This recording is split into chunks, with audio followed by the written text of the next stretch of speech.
რას დავდივით, იმაზე რაც ვაკეთებ და იმაზე მოკლედ დროში.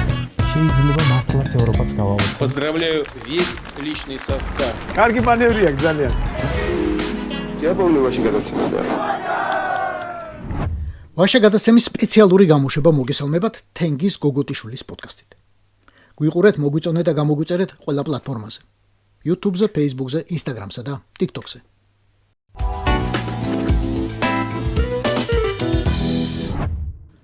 ხანდახან ყველაფერი მარტივადაა. ანაბანასავით მარტივად. და მგონი ახლაც მარტივადაა. ოღონდ ეს ანაბანა კი არა, აზბუკაა. და რუსულ რეჟიმთან დაპირისპირების ანაბანის წასაკითხად მოდი ცოტა ხნით ნამდვილ გეოგრაფიულ რუსეთში გადავიდეთ. იქაური ამბებით. საბაბი გვაქვს ოხრად.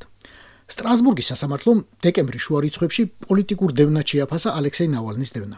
უკანონო იყო. რუსეთის ხელისუფლებამ სტრასბურგის აზრით დაარღვია ყველა ევროპული კონვენცია და ყველა უფლება, უპირველესად კი პირადი ცხოვრების ხელშეუხებლობის უფლება. გამოხატვისა და შეკრების თავისუფლებები და სხვა ყველაფერი. ამ საქმეში იყო 129 მოსარჩელი, მათ შორის იულია ნავალნაია, მისი მეუღლე. ალექსეი ნავალნი 2024 წლის 16 თებერვალს მოკლეს. ახლა უკვე ის დადგენილია, რომ მოწამლეს. ორმა ევროპულმა ლაბორატორიამ 5 ქვეყნის ჩართულობით ერთმანეთისგან დამოუკიდებლად აღმოაჩინა საწავლა. აღმოაჩინა, რომ რუსებმა პირველებმა მოახერხეს ეკვადორული ბაყაყის კანის შხამის სინთეზირება და საბრძოლო გამოყენება. ხო, ჯაშუშური თამაშები საბრძოლო გამოყენება. ნივთიერებას კი ეპიბადიტინი ქვია, თუ მაინც და მაინც გაინტერესებთ. ნემცოვის მკვლელობის შემდეგ ნავალნი იყო რუსული ოპოზიციის ყველაზე გამოკვეთილი ფიგურა. საპრეზიდენტო ამბიცია ჰქონდა კაცს ბოლოს და ბოლოს, ყველა იცნობდა და ყველა აღიარებდა. მისი მკვლელობის შემდეგ კი რუსული ოპოზიცია ყოჩის გარეშე დარჩა. ვიღაცები არიან, მაგრამ ნავალნი ვერ არის ვერც ერთი. ვერც მისი ცოლი და ვერც მისი ტოლი. ძალიან რთულად ჩასანაცვლებელი ფიგურა აღმოჩნდა. ვინც ოპოზიციაში დარჩა, ქართულის არ იყოს, ამ ყველაფერზე ჩხუბობს. მაგრამ მაინც იმდენს მიაღწიეს, რომ ევროსაბჭოში დელეგაციით არიან ახლა წარმოდგენილნი. ამიერიდან ეს ჯგუფი წარმოადგენს რუსეთს საპარლამენტო ასამბლეაზე, რომელიც ამ ორგანიზაციიდან გააპანყურეს. ევროსაბჭოს ლოგიკით, ცუდი რუსეთი კარგმა რუსეთმა უნდა ჩაანაცვლოს. მოდი ვიყოთ რეალისტები. ცუდი რუსეთი უკეთესმა რუსეთმა ჩაანაცვლა ცოტა, მაგრამ ესეც დიდი ამბავია. სტრასბურგში მუდმივი ტრიბუნა და უშუალო კავშირები ევროპელ პოლიტიკოსებთან პატარა საქმე ნამდვილად არ არის. ყველაფერი, რაც მოგიყევით, მხოლოდ შესავალი იყო.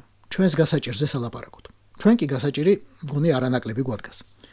გავიდა 7 თვე და წოლუკიანის არცნობის გამო დაპატიმრებულებმა ციხე დატოვეს, მაგრამ თანამედროვე საქართველოში, ასე უნდა ვთქვათ, ბორის ივანაშვილმა რამდენიმე ოპოზიციონერი გამოუშვა დროებით, სამწუხარო დროებით.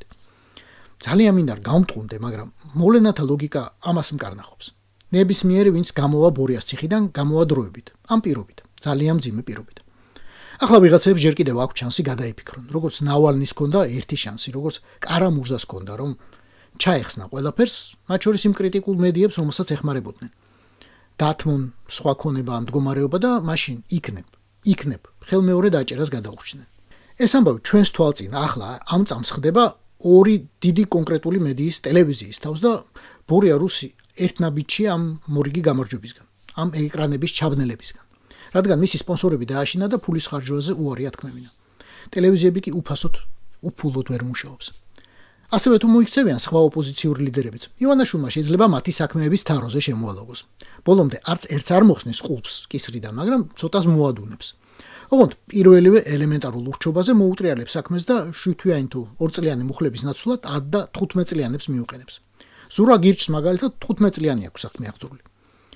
ამ ყველაფერს ზუსტად იმ ნავალნის ისტორია გვასწავლის. როდესაც პირობითი მსჯავრის მქონეს პუტინმა მისცა შანსი ყველაფერს გასწლოდა და მოეკეტა. მაგრამ როგორც კი ამან საპრეზიდენტო არჩევნებში ჩართვის ამბავი გამოაცხადა, ზუსტად მეორე დღეს დაიჭირა. შემდეგ კი უკვე ციხეში დაუმძიმა ბრალი. რუსული სკოლა ეს არის. როდესაც ებრძვი რუსეთს და რუს ოლიგარქს, ეს უნდა გესმოდეს და აღიარებდე. ამიტომ ქართულმა ოპოზიციამაც უნდა აღიაროს, რომ ვისაც ახლა თავისუფლება ეღირსება, ან პოლიტიკური პენსიონერია, სამუდამო დადუმებული, მოსიარულე გვამი, ან პოლიტიკური პატიმარი, განმეორებითი და გაცილებით მძიმე მუხლებით. დარწმუნებული ვარ, ჩემზე კარგად ეს ამბავი თვითონ იციან. აგერ როგორც გაფრთხილება და მოთელვა, ივანაშვილმა ლამის ყველა ლიდერს წაუყენა ბრალი 4 ოქტომბრის ვითომ რევოლუციის მოწყობისთვის. ანუ პირდაპირ უთხრა, დანტეს ჯოჯოხეთის წარწერასავით მიატოვეთ ყოველი იმედიო. და ეს შეახსენა ზურა გირჩს ჯაფარიძეს. ციხიდან გამოგდების მესამე დღეს ისევ სასამართლოში დაბარებითა და 30,000 ლარიანი გირაო შეფარდებით. გახსოვდეს, რომ კისერზე 15 წლიანი ვადა კიდია დოლაბივითო. 30,000 ჩამოკიდა ნიკა გვარამიას კისერზე, გიორგი ვაშაძეს, მათაც საბოტაჟის რაღაც დეგენერატული ბრალდებით. მათაც შეაბარებინა პასპორტი და პირადობის მოწურვა, სადმე რომ არ გაუძურნენ ხელიდან. მოკლედ, მძევლება დაიტოვა, პირად ტყვეებად. ამ ხალხს სანამ ციხეში ჩასვამდა და ციხეში ყოფნის დროსაც. ბორია რუსმა ჩამოართვა და დაუბლოკა ყველაფერი, ერთის გარდა, სტატუსის. ამ ხალხს ტელევიზიებმა და სააგენტოებმა ქართულმა თუ არაქართულმა ტიტრში მიაწერეს ოპოზიციის ლიდერი და ამან სულ კედლებზე გაიყვანა ის სტაფილოს წვენი ხვრეპია კაცი. დაჯავშნული შუშის კედლებზე ალბათ სხვანაირი მგონი არ აქვს. ამ სტატუსს მოპოვება სჭირდება. მოპოვების შემდეგ სჭირდება გაფრთხილება. შეიძლება ახლა ჩემმა მაყურებელმა იცის რომ ცოტა ხნის წინ რიგაში ლატვიის საემას პარლამენტის თავმჯდომარე შევხვდით 4 ქართველი. მოუყევი ჩვენი ამბები. რაღაც იცოდა, რაღაც არ იცოდა.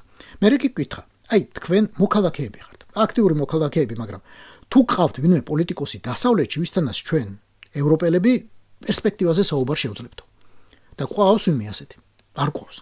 ასეც უთხარით. ყველანი ციხეში არიან თქო. და მაშინ მოგვიტანა ბელარუსის მაგალითი. ეგერ არის ტიხანოვსკაია ევროპაში, რომელსაც ჩვენ კანონიერ ხელისუფლებად ვაღიარებთ. ლეგიტიმურ ხელისუფლებად. მასთან თანამშრომლობთ. აი ამაზე უნდა დაფიქრდეს ქართული ოპოზიციაც. ევროკავშირი, ევროსაბჭო, ევროპა, დასავლეთი ზოგადად მოქალაქე გოგოტიშვილთან არ ითანამშრომლებს. შეიძლება სადღაც მოусმინოს, მაგრამ გადაწყვეტილებების შეთანხმებას მასთან არ დაიწყებს. პოლიტიკას არ შეუთანხმებს, იმიტომ რომ მე არავინ არ ვარ. სახალხო არტისტიც რო ვიყო, მაგ საქმისთვის მაინც არავინ ვარ. საჭირო სტატუსი არ მაქვს. ევროპელებს მსოფლიოს უნდა ესაუბროს ის, ვისაც ოპოზიციის სახელით საუბარი შეუძლია, ოპოზიციონერი, ლიდერი. და ესაუბროს ევროპაში. ტელეფონით, ზუმით, კონფერენს კოლით საქმე არ კეთდება. საჭიროა ადგილზე ყოფნა. კაბინეტებში ხან სიარული, ხან იერიშით აღება ამ კაბინეტებს. დღეს თუ დასავლეთმა არ იცის, როგორ დაეხმაროს ქართველთა ბრძოლას, პირველ რიგში იმიტომ არ იცის, რომ ვერ ხვდება, ვის ელაპარაკოს და ვის რა შეუთანხმოს. ვიღაც ჩადის ოპოზიციის სახელით და სთხოვს ყველანი დაასანქცირეთო.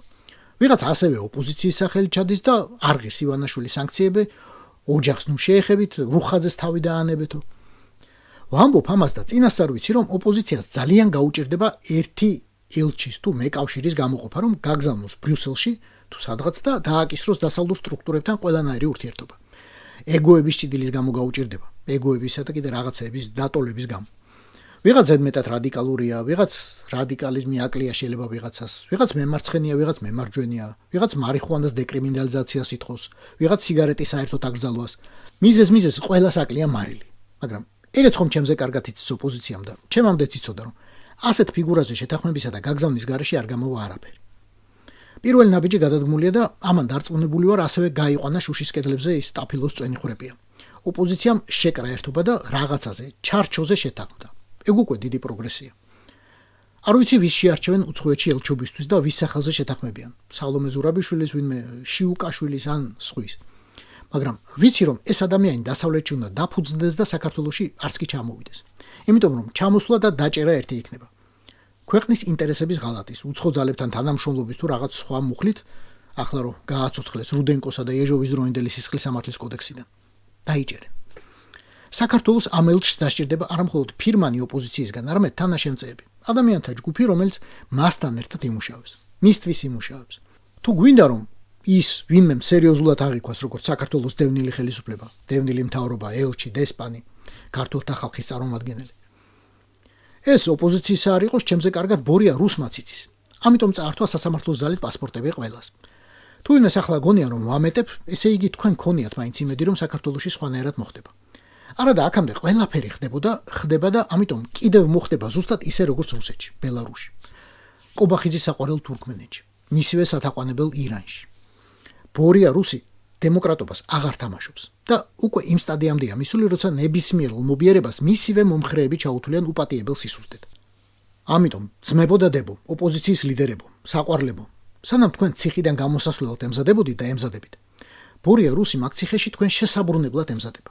რუსეთია ეს, რუსეთი და რუსეთში სხვანაირად უბრალოდ არ ხდება. ბოდიში რომ მარტივ ჭეშმარიტებებს ვლაპარაკობ, მაგრამ ეს უნდა შემეხსენებინა. ეს იყო ვაშა გადაცემა სპეციალური პოდკასტით.